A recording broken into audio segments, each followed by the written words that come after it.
Welcome to Gaddar awards 2025. అయితే మనతో పాటు ఉన్నారు. అంటే అంటే మా మా పేరెంట్స్ జనరేషన్, మా అన్న వాళ్ళ జనరేషన్, మేము కూడా ఆఖరికి ఇప్పుడు వచ్చే జెన్జీ వాళ్ళు కూడా అందరూ ఆయన సినిమాలు చూశారు. అందరూ ఆయన సినిమాలు చూస్తారు. ఎంతో ఎంతో ఇష్టంగా మేము అందరం చూసే మురళీమోహన్ గారు. సార్ ఎలా ఉన్నారు సార్? బాగున్నానండి, చాలా బాగున్నాను. Welcome to Gaddar awards 2025. Sir, ఫస్ట్గా నేను మిమ్మల్ని అడిగే క్వశ్చన్, మీరు ఎన్నో సినిమాలు చేశారు, ఎన్నో జనరేషన్స్ చూశారు.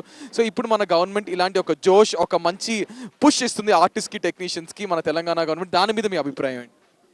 యాక్చువల్గా ఇదివరకు ఎన్టీ రామారావు గారు, చంద్రబాబు నాయుడు గారు కూడా ప్రతి సంవత్సరం కూడా ఉగాది పండుగ రోజునే ఈ ఫిల్మ్ అవార్డ్స్ అనేది ఇవ్వటంతో ఒక హ్యాబిట్గా పెట్టుకున్నారు. కొన్ని బాగా చేశారు. తర్వాత అది కూడా మళ్ళీ లేట్ అయిపోయింది. ఇప్పుడు దాదాపుగా 7-8 సంవత్సరాలు బట్టి ఆంధ్రప్రదేశ్లో లేదు.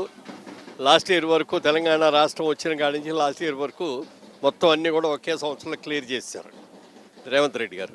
ఇప్పుడు ఈ సంవత్సరం కూడా కరెక్ట్గా ఆ రోజున ఎన్టీ రామారావు గారు ఏదనుకున్నారో అదే ముందుగా వెంటనే సెలక్షన్స్ అయిపోయి ఉగాది రోజున అవార్డ్స్ ఇవ్వాలి అనే దాన్ని మనీ పునరుద్ధరించడం మాత్రం నాకు చాలా చాలా బాగా నచ్చింది.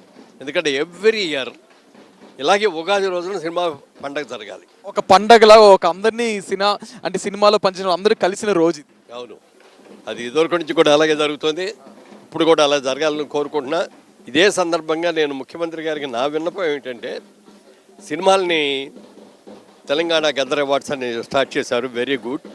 అలాగే నాటకాలు ఇదివరకు నాటకాలు కూడా ఇచ్చాం ఆంధ్రప్రదేశ్లో నంది అవార్డ్స్లో. అలాగే టీవీ అవార్డ్స్ ఇచ్చాం.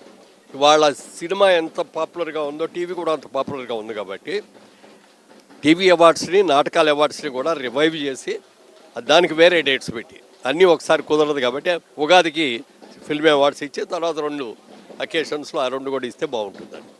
Thank you so much sir. Me advice చాలా పాజిటివ్గా తీసుకుంటాను అనుకుంటున్నాను. Thank you so much sir. Thank you.